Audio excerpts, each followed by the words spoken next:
Chers amis, bonjour. Nous sommes le samedi 9 octobre 2021. Il est 10 heures, un petit peu de retard. Quelques news de l'Arménie, de l'Artsakh et de la diaspora arménienne. Tout d'abord, Arménie. Et on commence par le sport.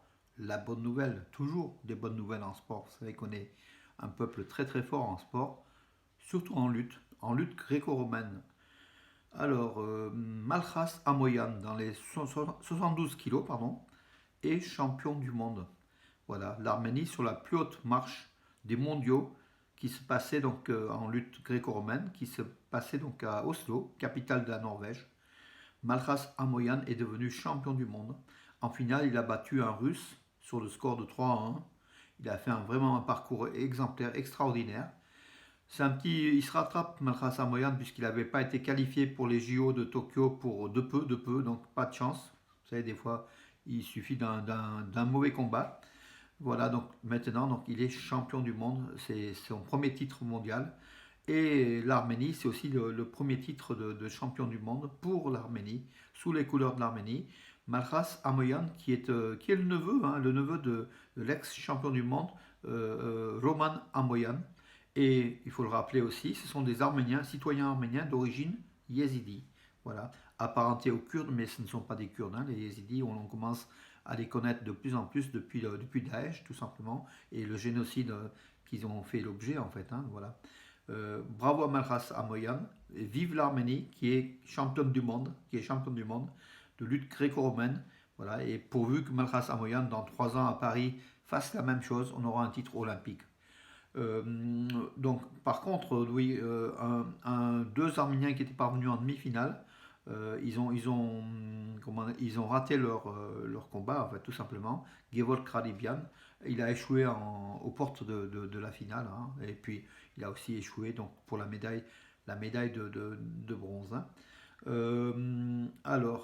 Oui. Et puis toujours, on reste toujours en sport. Donc hier, il y avait le match, bien sûr, à Reykjavik, Islande-Arménie.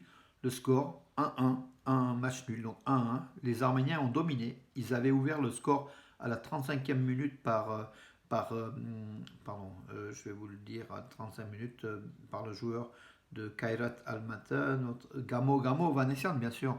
Voilà, sur une passe du nouveau venu dans l'équipe d'Arménie, hein, Zalarian Lucas, qui a joué jusqu'à, je crois, 70 minutes. Après, il a été remplacé.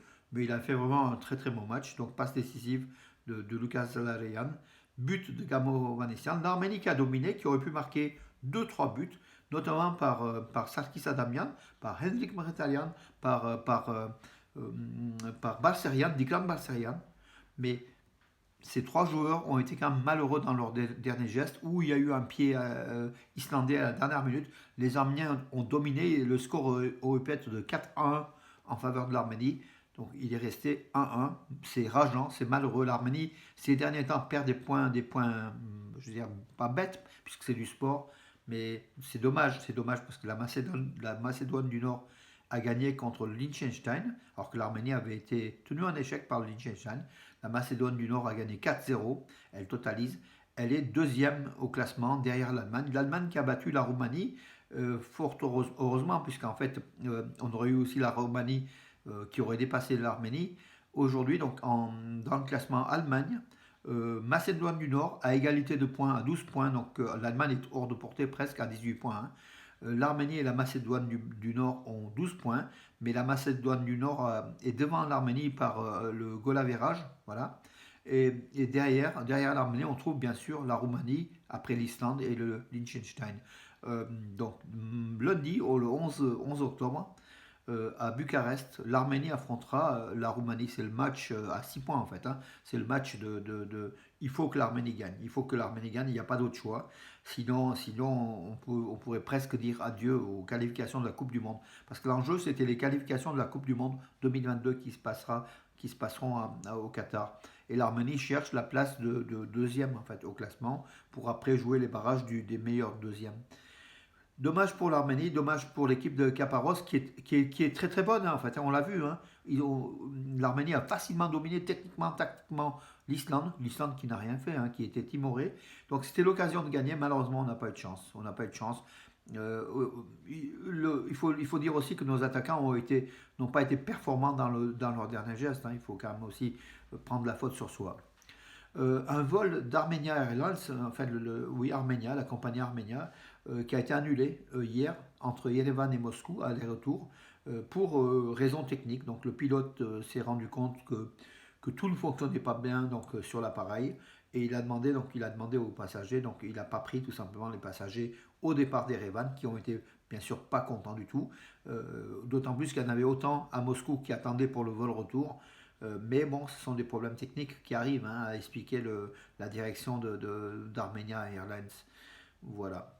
Alors, que oui, Albert Azaryan, le triple champion olympique arménien, donc notamment les ados, hein, il a donné son nom à une discipline, à un geste de la croix de fer d'Azaryan. C'était au début des années 60. Hein. Albert Azaryan, qui a 92 ans, il a perdu son épouse dans la semaine hein, donc il vient de perdre sa fille donc hier, victime du Covid, donc elle est décédée, donc elle était enseignante, hein, Jana Azarian, voilà, son épouse était Elisaveta. Toutes les deux sont parties dans le même célèbre, vraiment une malchance pour notre triple champion olympique, sous les couleurs de l'Union soviétique, malheureusement, pas de l'Arménie, parce qu'à l'époque l'Arménie était soviétique. Voilà, Albert Azarian, pas de chance, voilà. Et l'Arménie, qui perd aussi beaucoup par le fait du Covid. Voilà. Le vice-président de l'Assemblée nationale et l'ambassadeur russe en Arménie se sont rencontrés. Ils soulignent le développement des liens bilatéraux, bien sûr, entre la Russie et l'Arménie, tout baigne, tout baigne. Le seul truc, c'est que la Russie essaye maintenant de proposer à l'Arménie quelque chose, de se mettre d'accord avec les Azéris et les Turcs. Et ça, c'est pas possible. Enfin, c'est dans le plan 3+3 présenté par Lavrov, qui est poussé par Poutine. Donc 3+3, c'est Russie, Turquie, Iran, c'est trois puissances, hein, qui se mettent avec la Géorgie, l'Arménie et l'Azerbaïdjan pour faire la paix, pour faire marcher les axes de communication autour du Sud-Caucase. Mais aujourd'hui, mettre la Géorgie avec la Russie, c'est compliqué au regard de la guerre d'Abkhazie et puis la guerre russo-géorgienne à l'époque de Saakashvili.